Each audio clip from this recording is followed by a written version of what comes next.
নমস্কার বন্ধুরা, প্রীতি ভালো কথা চ্যানেলে আপনাদের সবাইকে জানাই সশ্রদ্ধ আমন্ত্রণ। আমরা কি কখনো ভেবে দেখেছি পৃথিবীর সব সুখ হাতের মুঠোয় থাকলেও কেন আমাদের মনে এক গভীর অতৃপ্তি থেকে যায়? কেন আমাদের আত্মা শান্তি পায় না? আজ আমরা শ্রীমদ্ ভাগবত পুরাণের এমন 3টি শ্লোক নিয়ে আলোচনা করব, যা আপনার মনে সমস্ত অন্ধকার দূর করে আত্মাকে এক অলৌকিক প্রশান্তি দেবে।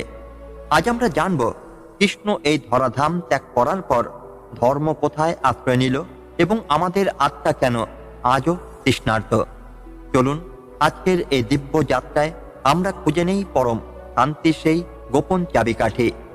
শ্রীমদ্ ভাগবত পুরাণের প্রথম স্কন্ধের 20 নম্বর শ্লোকটি এই অধ্যায়ের অন্যতম গুরুত্বপূর্ণ সন্ধিক্ষণ। এটি আমাদের আধ্যাত্মিক জগতের এক জ্বলন্ত প্রশ্নের উত্তর দেয়। যখন সত্যের সূর্য অস্তমিত হয়, তখন আমরা কোথায় আশ্রয় পাব? যোগেশ্বর এবং ব্রাহ্মণদের পরম হৈতেশী ভগবান শ্রীকৃষ্ণ যখন প্রধামে অর্থাৎ নিজের পরম পদে গমন করছেন এবং ধর্মের রক্ষক এই পৃথিবী থেকে অদৃশ্য হয়েছেন, তখনই এই পৃথিবীতে ধর্ম কার শরণাগত হয়েছে, অর্থাৎ ধর্মের আশ্রয় এখন কোথায়? এই শ্লোকটি মূলত একটি মহাজাগতিক চিন্তার প্রতিফলন। এখানে যোগেশ্বর, ধর্ম, বর্মণী এবং শরণাগত এই শব্দগুলো আমাদের বর্তমান কলিযুগের অস্তিত্বকে প্রশ্নবিদ্ধ করে। ভগবান শ্রীকৃষ্ণ যখন পৃথিবীতে ছিলেন, তিনি ছিলেন ধর্মের বর্ম বা রক্ষাকর্তা। তিনি থাকা মানেই সত্যের জয় নিশ্চিত ছিল। কিন্তু শৌনক ঋষিরা ভয় পাচ্ছেন যে রক্ষাকর্তা যখন চলে গেছেন, তখন অসহায় ধর্ম এখন কার কাছে নিরাপদ থাকবে? এই প্রশ্নটি আসলে আমাদের সবার। আজকের এই নীতিহীন সমাজে ধর্ম বা ন্যায় বিচার কোথায় আশ্রয় পায়? কৃষ্ণ কেবল একজন মানুষই ছিলেন না, তিনি ছিলেন যোগেশ্বর। তার উপস্থিতিতে পৃথিবী ছিল সুরক্ষিত। লোকে অধুনা অপিতে মানে এখন তিনি নেই, এই শূন্যতা কলিযুগের প্রারম্ভিক লক্ষণ। যখন অভিভাবক চলে যান, তখন সন্তানরা যেমন লক্ষ্যভ্রষ্ট হয়, ঋষিরা মনে করছেন ধর্মের অবস্থাও ঠিক তেমনই হয়েছে। এই শ্লোকটির উত্তর পরবর্তী শ্লোকগুলোতে দেওয়া হয়েছে, যেখানে বলা হয়েছে যে কৃষ্ণ চলে গেল, তিনি ভাগবত পুরাণ রূপে এই পৃথিবীতে পুনরায় উদিত হয়েছেন। অর্থাৎ কলিযুগে ধর্ম কোনো ব্যক্তি নয়, বরং গ্রন্থ বা শব্দের মধ্যে আশ্রয় নিয়েছে। ভগবান শ্রীকৃষ্ণ যখন দ্বারকা ত্যাগ করে স্বধামে চলে গেলেন, তখন অর্জুনকে দায়িত্ব দেওয়া হয়েছিল যদুকুলের নারীদের রক্ষা করে ইন্দ্রপ্রস্থে নিয়ে আসার জন্য। কিন্তু পথে সাধারণ দস্যুরা যখন তাদের আক্রমণ করল, তখন মহাবীর অর্জুন লক্ষ্য করলেন তার বিশ্ববিখ্যাত গান্ডীব ধনুক আর কাজ করছে না। তিনি মন্ত্র ভুলে যাচ্ছেন, তার বাহুর শক্তি ফুরিয়ে এসেছে। অর্জুন বুঝতে পারলেন শক্তি তার নিজের ছিল না, শক্তি ছিল কৃষ্ণের। কৃষ্ণ চলে যাওয়ার সাথে সাথে বীরত্বের ধর্ম যেন পৃথিবী থেকে চলে গেছে। এই শ্লোকে যে প্রশ্ন করা হয়েছে, ধর্ম কার শরণাগত হয়েছে, অর্জুন সেই সময় এই একই হাহাকার অনুভব করেছিলেন। কৃষ্ণ চলে যাওয়ার পর মহারাজ যুধিষ্ঠিরও বুঝতে পারলেন যে পৃথিবীতে অশুভ শক্তির প্রভাব বাড়ছে। তিনি রাজ্য ত্যাগ করলেন, কলিযুগ এসে উপস্থিত হলো। ঠিক সেই সময় ধর্মের আশ্রয় হয়ে দাঁড়িয়েছিলেন শ্রীমদ্ ভাগবত কথা। আজকে সমাজে আমরা দেখি চারদিকে দুর্নীতির দাপট, ভালো মানুষ বা সৎ মানুষরা আজ অসহায়। আমাদের মনে প্রশ্ন জাগে, ধর্ম কি তবে পৃথিবী থেকে বিদায় নিয়েছে? ভাগবতের এই শ্লোকটি আমাদের সেই 1000 বছরের পুরনো আশঙ্কার কথাই মনে করিয়ে দেয়। যখন বড় কোনো আদর্শবাদী নেতা বা পথপ্রদর্শক চলে যান, সমাজ যেমন বিশৃঙ্খল হয়ে পড়ে, বর্তমান পৃথিবীও আজ সেই নেতৃত্বের অভাব বোধ করছে। বর্তমানে ধর্মের নামে অধর্মের বাড়বাড়ন্ত দেখা যায়। মানুষ বিভ্রান্ত যে প্রকৃত ধর্ম কোনটি। শৌনক ঋষিদের এই প্রশ্ন, ধর্ম কার শরণাগত, আমাদের শেখায় যে যখন বাইরে কোনো রক্ষাকর্তা পাওয়া যায় না, তখনই আমাদের শাস্ত্রে শরণাগত হতে হবে। আজকের ডিজিটাল যুগে সত্য খুঁজে পাওয়া কঠিন, তাই আমাদের ভাগবতের মতো শাশ্বত জ্ঞানের কাছে ফিরতেই হবে। ভগবান যখন সশরীরে থাকেন না, তখন তিনি তার বাণী বা নাম এর মাধ্যমে আমাদের পরিচালনা করেন। বর্তমানে অস্থির সময়ের ডিপ্রেশন বা এনজাইটি থেকে বাঁচতে হলে আমাদের ধর্মের সেই আধ্যাত্মিক আশ্রয়ের প্রয়োজন। এই শ্লোক আমাদের মনে করিয়ে দেয় যে আশ্রয়হীন হওয়া মানেই বিনাশ, তাই আশ্রয়ের উৎসটি খুঁজে বের করা জরুরি। একটি পরিবারে যখন প্রবীণ ও নীতিবান অভিভাবক মারা যান, তখন সেই পরিবারের ঐক্য নষ্ট হয়ে যায়। সমাজও তেমনি। কৃষ্ণ ছিলেন বিশ্ব ব্রহ্মাণ্ডের সেই পরম অভিভাবক। 19 নং শ্লোকে সেই কপট মানুষ যখন পরের শ্লোকে অদৃশ্য হলেন, তখন পৃথিবী অনাথ হয়ে পড়ল। এই অনুভূতি আমাদের ভগবানের প্রতি টান তৈরি করে। 20 শ্লোকটি আমাদের জীবনের এক চূড়ান্ত জিজ্ঞাসার নাম। ঋষিরা সুত গোস্বামীকে বলছেন, সুত, পৃথিবী এখন অন্ধকারে আচ্ছন্ন, সূর্য ডুবে গেছে। এখন আমাদের পথ দেখানোর মতো এই প্রদীপটি কোথায়, যা ধর্মের আলো দেবে? মহাভারতের শেষে পাণ্ডবরা যখন হিমালয়ে চলে গেলেন, তখন তারাও এই একই শূন্যতা অনুভব করেছিলেন। কিন্তু তারা জানতেন যে কৃষ্ণ দেহত্যাগ করলেও তার শিক্ষা চিরন্তন।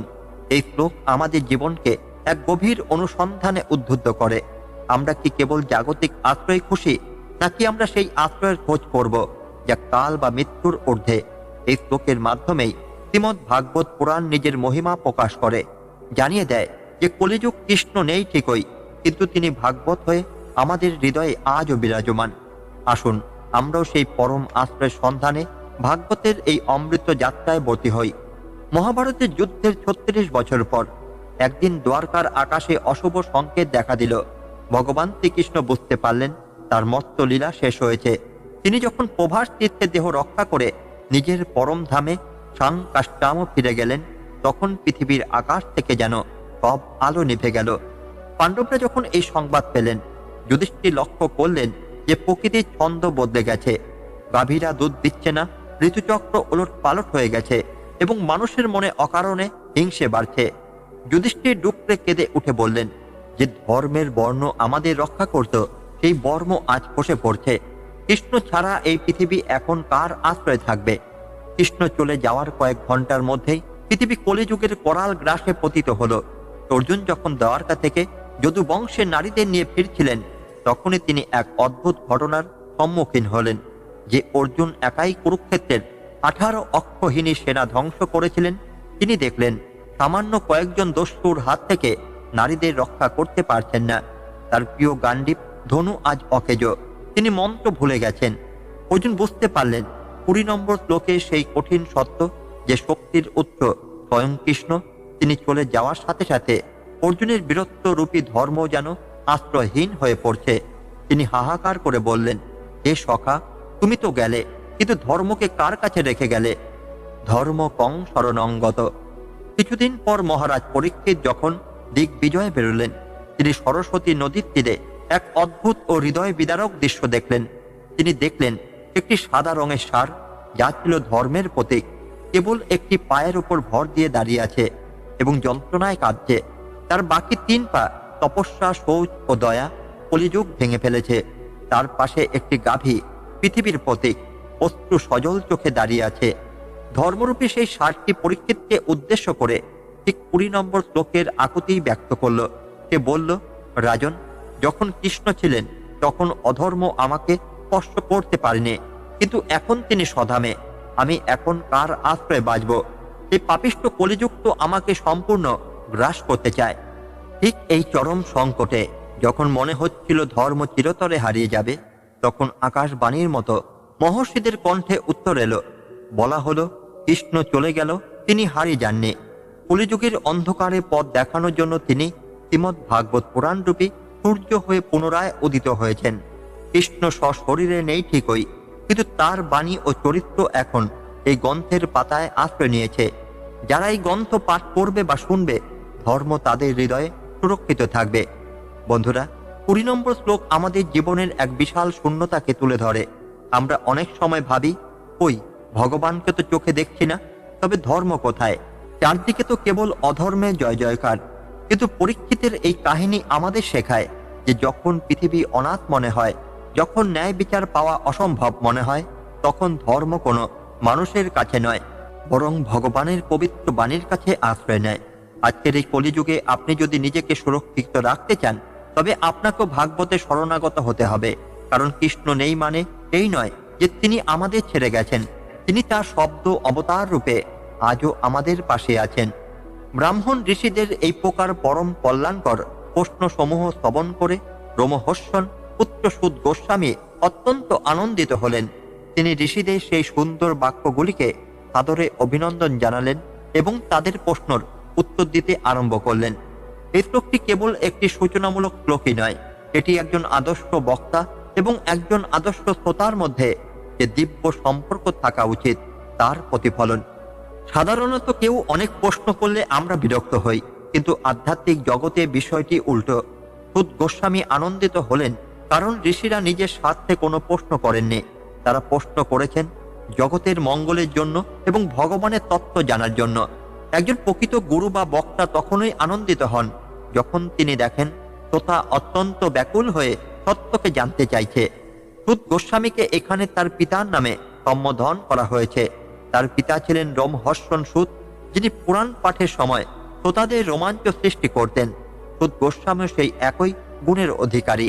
এটি আমাদের শেখায় যে পারমাত্মিক জ্ঞান পরম্পরাগতভাবে এবং বিনম্রতার সাথে অর্জন করতে হয়।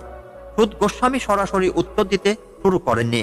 তিনি প্রথমে ঋষিদের প্রশ্নগুলোকে পূজা বা সম্মান জানালেন। অর্থাৎ তিনি বোঝাতে চাইলেন যে সঠিক প্রশ্ন করাটাও এক ধরনের সাধনা।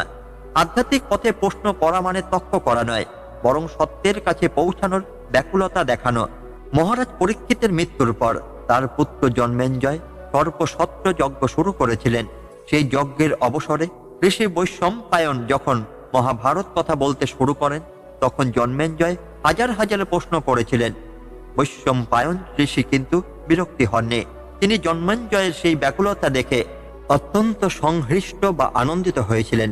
ঠিক যেমন সুদ গোস্বামী নৈমিষারণ্যের ঋষিদের প্রশ্নে আনন্দিত হয়েছিলেন, তেমনি বৈশম্পায়ন ঋষিও আনন্দিত হয়েছিলেন, কারণ তিনি জানতেন যে এই প্রশ্নগুলোর উত্তরের মাধ্যমেই পৃথিবীর মানুষ ধর্ম ও কর্মের গুরু রহস্য জানতে পারবে।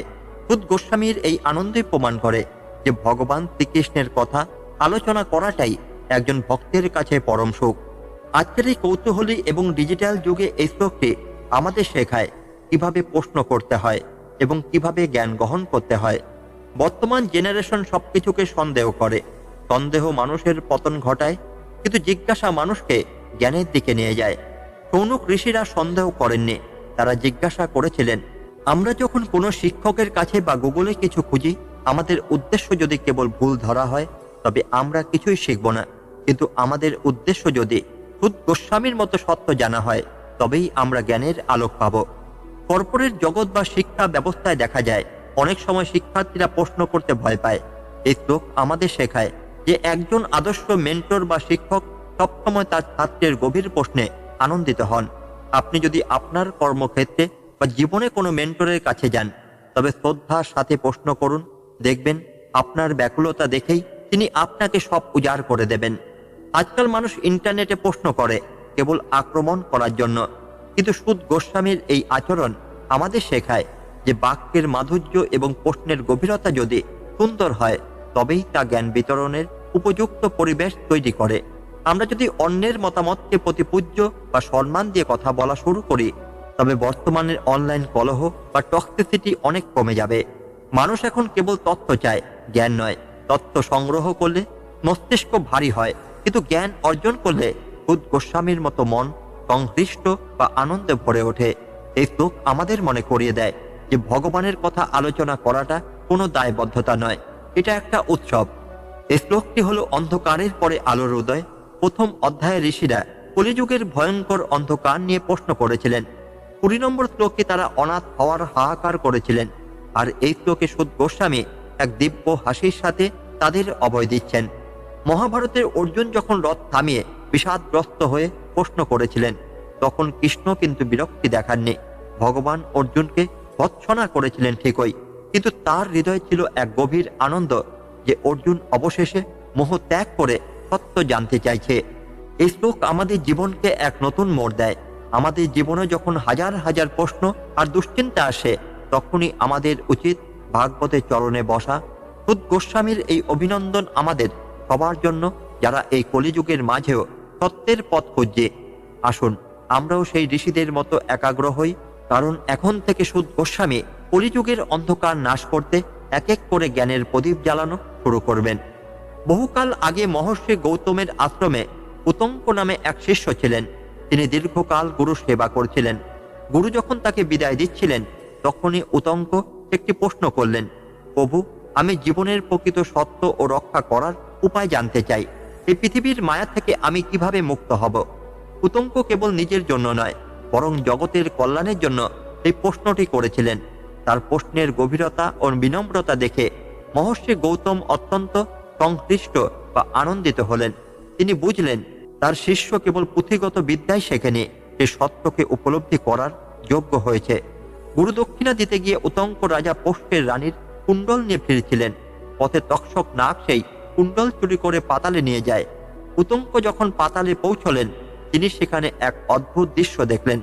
দুজন নারী একটি কাপড়ের ওপর সাদা ও কালো সুতো দিয়ে বুনন করছে। একটি চাকা ঘুরছে, যার 12টি স্পোক। উতঙ্ক এই দৃশ্য দেখে বিভ্রান্ত হননি বা ভয়ও পাননি। তিনি অত্যন্ত শ্রদ্ধার সাথে মনে মনে চিন্তা করলেন, এই দৃশ্যটির গুরু রহস্য কি। এটি হলো 21 নং শ্লোকের সেই সম্প্রসারণ বা সঠিক জিজ্ঞাসার মানসিকতা। উতঙ্ক যখন সব বাধা কাটিয়ে গুরুর কাছে ফিরে এলেন এবং তার দেখা অদ্ভুত দৃশ্যগুলো নিয়ে প্রশ্ন করলেন, তখন মহর্ষি গৌতমের মুখমণ্ডল এক দিব্য হাসিতে ভরে উঠল। তিনি ঠিক সুত গোস্বামীর মতো ঋষিদের প্রশ্ন শুনে যেমন আনন্দিত হয়েছিলেন, তেমনি আনন্দিত হয়ে বললেন, বৎস উতঙ্ক, তুমি যে দুজন নারীকে সুতো বুনতে দেখেছ, তারা হলেন ধাতা ও বিধাতা। ওই সাদা ও কালো সুতো হলো দিন ও রাত। যে চাকাটি দেখছো তা হলো সংবৎসর বা সময়কাল। তুমি যদি এই রহস্য নিয়ে প্রশ্ন না করতে, তবে তুমি চিরকাল সময়ের জালে আটকে থাকতে। তোমার এই জিজ্ঞাসা প্রমাণ করে যে তুমি কলিযুগের মায়া কাটানোর শক্তি অর্জন করেছ।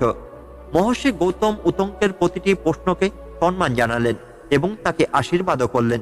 তিনি জানালেন যে একজন শিষ্য যখন সঠিক প্রশ্ন করে, তখনই গুরুর হৃদয়ে থাকা জ্ঞান গঙ্গার মতো প্রবাহিত হতে শুরু করে। উতঙ্কের প্রশ্নের কারণেই পৃথিবীর মানুষ কালচক্র বা সময়ের প্রভাব সম্পর্কে জানতে পেরেছিল। বন্ধুরা, 21 নম্বর শ্লোক আমাদের শেখায় যে জ্ঞান অর্জনের জন্য কেবল বই পড়াই যথেষ্ট নয়, আপনার ভেতরে সেই পিপাসা থাকতে হবে। সুত গোস্বামী কেন আনন্দিত হয়েছিলেন? কারণ তিনি জানতেন ঋষিরা যে প্রশ্নগুলো করছেন তার উত্তর দিলে আগামী হাজার হাজার বছর ধরে কোটি কোটি মানুষ কলিযুগের হাত থেকে বাঁচার পথ পাবে। এই কাহিনী আমাদের মনে করিয়ে দেয়, আপনার মনে যদি কোনো আধ্যাত্মিক জিজ্ঞাসা থাকে, তবে তা দমানোর চেষ্টা করবেন না। নির্ভয়ে এবং শ্রদ্ধার সাথে প্রশ্ন করুন, কারণ আপনার একটি সঠিক প্রশ্ন কেবল আপনার নয়, আপনার চারপাশের মানুষের জীবনও বদলে দিতে পারে। সুত গোস্বামী যেমন ঋষিদের অভিনন্দন জানিয়েছিলেন, আজকের এই ভাগবত কথা আপনাকেও অভিনন্দন জানাচ্ছে, কারণ আপনি সত্যকে জানার চেষ্টা করেছেন। সুত গোস্বামী বললেন, হে মুনিগণ, আপনারা আমাকে অত্যন্ত চমৎকার প্রশ্ন করেছেন, কারণ আপনাদের এই প্রশ্নগুলো জগতের পরম মঙ্গলকর। আপনারা শ্রীকৃষ্ণ সম্বন্ধীয় যে জিজ্ঞাসা করেছেন তা মানুষের আত্মাকে সম্পূর্ণভাবে প্রসন্ন ও তৃপ্ত করতে সক্ষম। এই শ্লোকটি ভক্তি এবং মানসিক শান্তির এক চিরন্তন সূত্র আমাদের প্রদান করে এবং আত্মা সুপ্রসিদ্ধতি এই 3টি স্তম্ভের ওপর ভিত্তি করে ভক্তি দর্শন দাঁড়িয়ে আছে। সুত গোস্বামী বলছেন যে ঋষিদের প্রশ্নগুলো কেবল ব্যক্তিগত মুক্তির জন্য নয়, বরং তা লোকমঙ্গল বা জগতের হিতৈষী। বর্তমান যুগে আমরা সবাই স্বার্থপরের মতো কেবল নিজেদের ভালো চাই, কিন্তু ভাগবত শেখায় সেই জ্ঞানই শ্রেষ্ঠ, যা সবার মঙ্গল করে। কৃষ্ণের কথা আলোচনা করা মানে প্রকৃতির এবং সমাজের সর্বস্তরে শান্তি ফিরিয়ে আনা। সংসারে আমরা হাজারো প্রশ্ন করি, শেয়ার বাজারে অবস্থা কি, কালকের আবহাওয়া কেমন হবে, কিন্তু সুত গোস্বামী বলছেন কৃষ্ণ সংস্পর্শ অর্থাৎ পরমেশ্বরকে জানার প্রশ্নই হলো শ্রেষ্ঠ, কারণ অন্য সব প্রশ্নের উত্তর সাময়িক সমাধান দেয়, কিন্তু কৃষ্ণ সম্বন্ধীয় উত্তর জন্ম মৃত্যুর সমস্যার সমাধান করে। এটি এই শ্লোকের সবচেয়ে গুরুত্বপূর্ণ অংশ। আমরা শরীরকে তৃপ্ত করার জন্য ভালো খাই, ভালো পড়ি, কিন্তু তবুও মনের ভেতরে একটা হাহাকার থেকে যায়। কেন? কারণ আত্মা তৃপ্ত নয়। সুত গোস্বামী গ্যারান্টি দিচ্ছেন যে কৃষ্ণ কথা আলোচনা করলে এবং শুনলে আত্মা সুপ্রসিদ্ধতি বা সম্পূর্ণভাবে প্রসন্ন হয়। আত্মার ক্ষুধা মেটানোর একমাত্র খাবার হলো ভগবানের গুণগান। পাণ্ডবরা যখন দৈত্য বনে তৃষ্ণার্ত হয়ে সরোবরে জল খেতে যান, তখন বকরূপী যক্ষ তাদের বাধা দেন এবং প্রশ্ন করেন, ভীম, অর্জুনরা উত্তর না দিয়ে জল খেতে গিয়ে অচেতন হয়ে পড়েন। কিন্তু যুধিষ্ঠির যখন এলেন, তিনি যক্ষের প্রতিটি প্রশ্নের উত্তর অত্যন্ত ধৈর্যের সাথে দিলেন। যক্ষ একটি প্রশ্ন করেছিলেন, পন্থা অর্থাৎ প্রকৃত পথ কোনটি? যুধিষ্ঠির উত্তর দিয়েছিলেন যে তর্কের দ্বারা বা অনেক শাস্ত্র পড়ে পথ পাওয়া যায় না। মহাজন বা শুদ্ধ ভক্তরা যে পথে গেছেন সেটিই প্রকৃত পথ। যক্ষ যুধিষ্ঠিরের এই মঙ্গলকর প্রশ্নে এবং উত্তরে এতটাই সন্তুষ্ট হয়েছিলেন যে তিনি মৃত পাণ্ডবদের জীবনও ফিরিয়ে দিয়েছিলেন। খুদ গোস্বামীও ঠিক তেমন ভাবেই বলছেন, আপনারা এমন প্রশ্ন করেছেন যা শুনলে মৃত পায় সমাজও জীবন ফিরে পাবে। যুধিষ্ঠিরের প্রশ্ন যেমন ভাইদের বাঁচিয়েছিল, ঋষিদের এই কৃষ্ণ সংপ্রশ্ন তেমনি কলিযুগের মানুষকে আধ্যাত্মিক মৃত্যু থেকে রক্ষা করবে। বর্তমানে সারা বিশ্বে হ্যাপিনেস ইন্ডেক্স বা সুখ পরিমাপের চেষ্টা করা হয়।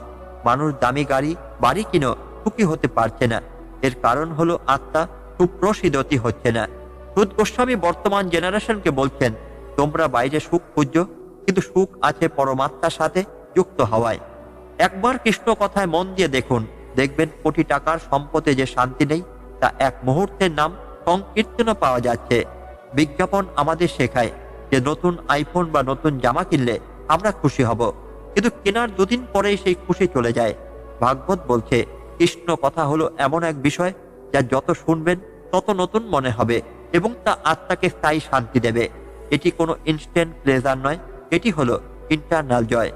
আজকাল আমরা ইউটিউব বা ফেসবুকে স্ক্রল করতে করতে হাজার হাজার তথ্য দেখি যা আমাদের কোনো কাজে লাগে না। একে বলা হয় ইনফরমেশন ওভারলোড। সুদ গোস্বামী বলছেন, অর্থহীন প্রশ্নের পেছনে না ছুটে এই প্রশ্নটি করুন যা আপনার এবং সমাজের মঙ্গল করবে।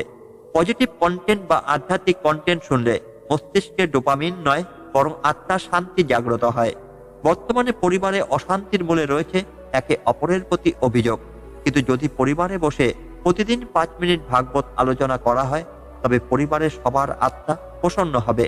আর আত্মা প্রসন্ন থাকলে ঝগড়া বা হিংসে নিজে থেকেই কমে যায়। মহাভারতের যুদ্ধের শেষে যখন অশ্বত্থামা পাণ্ডবদের ওপর ব্রহ্মশির অস্ত্র ছেড়েছিলেন, তখন অর্জুন কৃষ্ণের কাছে প্রশ্ন করেছিলেন, প্রভু, এই বিপদ থেকে মুক্তির পথ কি? কৃষ্ণ পথ দেখিয়েছিলেন। আজকে জীবনও আমাদের চারদিকে কলিযুগের হাজার হাজার ব্রহ্মশির অস্ত্র আমাদের তাড়া করছে। সুদ গোস্বামী বলছেন, এইসব বিপদ থেকে বাঁচার একমাত্র পথ কৃষ্ণ সংপ্রশ্ন। এই শ্লোক আমাদের মনে করিয়ে দেয় যে আমরা যদি সত্যি সুখী হতে চাই, তবে আমাদের আত্মার খোরাক জোগাতে হবে, আর সেই খোরাক হলো শ্রীমদ্ ভাগবত। আসুন আমরাও আমাদের জীবনকে এমনভাবে সাজাই যাতে আমাদের প্রতিটি কাজ লোকমঙ্গল বা জগতের কল্যাণে লাগে। মনে রাখবেন, মন শান্ত থাকলে জগৎ শান্ত হবে, আর মন শান্ত করার চাবিকাঠি হলো কৃষ্ণের কথা শ্রবণ।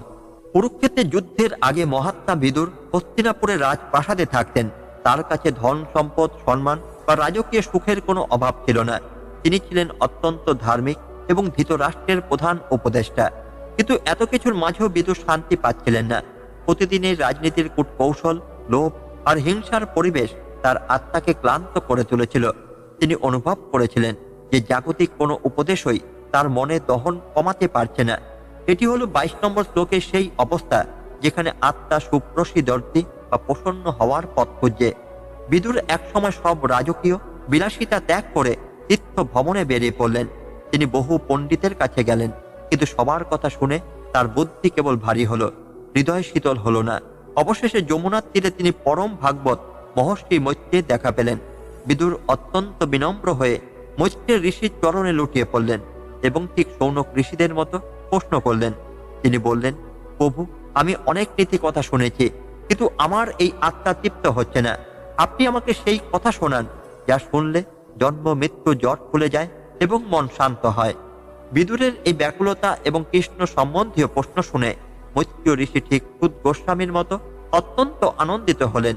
তিনি বললেন, বিদুর, তুমি আজ সাধুপুষ্ট অর্থাৎ অত্যন্ত চমৎকার এবং মঙ্গলময় প্রশ্ন করেছ, কারণ তুমি তোমার নিজের সুখের জন্য নয়, বরং এই কলিযুগের বিভ্রান্ত মানুষের কল্যাণের জন্য ভগবানের লীলা জানতে চেয়েছ। তুমি কৃষ্ণকে নিয়ে প্রশ্ন করেছ বলেই তোমার আত্মা আজ প্রসন্ন হওয়ার পথ খুঁজে পেয়েছে। মৈত্র ঋষি যখন কৃষ্ণের অবতার রহস্য, সৃষ্টির আদি কথা এবং ভগবানের করুণার কথা বর্ণনা করতে শুরু করলেন, বিদুর এক অলৌকিক পরিবর্তন অনুভব করলেন। যে দুশ্চিন্তা তাকে বছরের পর বছর তাড়া করে বেড়াচ্ছিল তা কুয়াশার মতো কেটে গেল। তিনি অনুভব করলেন তার ভেতরে এক দিব্য আনন্দ বা সুপ্রসন্নতা জেগে উঠছে। মৈত্র ঋষি বিদুরকে দেখালেন যে মানুষ যখন জাগতিক প্রশ্ন করে তখন সে উত্তরে কেবল তথ্য পায়, কিন্তু যখন সে কৃষ্ণকে নিয়ে প্রশ্ন করে তখন সে স্বয়ং ভগবানকে পায়। বন্ধুরা, বিদুরের এই কাহিনী আমাদের জীবনের এক আয়না। আমরা অনেকেই বিদুরের মতো অনেক টাকা, বড় পদ বা সুখী পরিবারের মাঝে থেকেও এক অজানা বিষণ্ণতায় ভোগে। আমাদের মনে হয় সবই তো আছে, তবু কেন শান্তি নেই? 22 নম্বর শ্লোক আমাদের সেই উত্তর দেয়। আপনার আত্মা প্রসন্ন নয়, কারণ আপনি আত্মাকে তার সঠিক খাদ্য দিচ্ছেন না। আত্মার খাদ্য হলো ভগবানের কথা। বিদুর যেমন মৈত্র ঋষিকে প্রশ্ন করে তার হারানো শান্তি ফিরে পেয়েছিলেন, আজকের এই ভাগবত কথা আপনাকেও সেই একই শান্তি দিতে পারে। মনে রাখবেন, আপনি যদি আজ কোনো সংকটে থাকেন এবং আপনার মন অস্থির থাকে, তবে সেই অস্থিরতার সমাধান গুগল বা সোশ্যাল মিডিয়ায় নেই। তার সমাধান আছে ভগবানের পবিত্র লীলা আলোচনার মাঝে। সুদ গোস্বামী আমাদের এই গ্যারান্টি দিচ্ছেন, যিনি কৃষ্ণকে জানতে চাইবেন তার আত্মা কোনোদিন অতৃপ্ত থাকবে না। বন্ধুরা, আজকের এই আলোচনা আমাদের জীবনের এক পরম সত্যের সামনে দাঁড় করিয়ে দিল। আমরা 20 নম্বর শ্লোকে দেখলাম, যখন ভগবান শ্রীকৃষ্ণ পৃথিবী থেকে অন্তর্হিত হন, তখন ধর্মকার শরণাগত হয়েছিল। 21 এবং 22 নম্বর শ্লোকে আমরা সেই উত্তর খুঁজে পেলাম। কৃষ্ণ সশরীরে আমাদের মাঝে নেই ঠিকই, কিন্তু তিনি আজ শ্রীমদ্ ভাগবত পুরাণ রূপী শব্দ অবতার হয়ে আমাদের মাঝে বিরাজমান। সুদ গোস্বামী আমাদের শিখিয়ে দিলেন যে জীবনের শ্রেষ্ঠ প্রশ্ন হলো সেই প্রশ্ন যা কেবল নিজের নয়, বরং জগতের মঙ্গল করে, এবং যে প্রশ্ন আমাদের আত্মাকে প্রকৃত শান্তি বা সুপ্রসন্নতা দান করে। আমরা প্রতিদিন হাজারো অপ্রয়োজনীয় কথা শুনি, কিন্তু আমাদের আত্মা তৃপ্ত হয় না। বিদুর বা শৌনক ঋষিদের মতো আমাদেরও উচিত সেই অমৃত সন্ধান করা, যা আমাদের মনে সমস্ত অন্ধকার দূর করবে।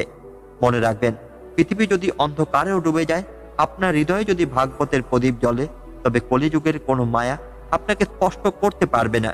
আপনার প্রতিটি সংকটময় মুহূর্তে ভাগবতের এই বাণীগুলোই হবে আপনার প্রকৃত বর্ম।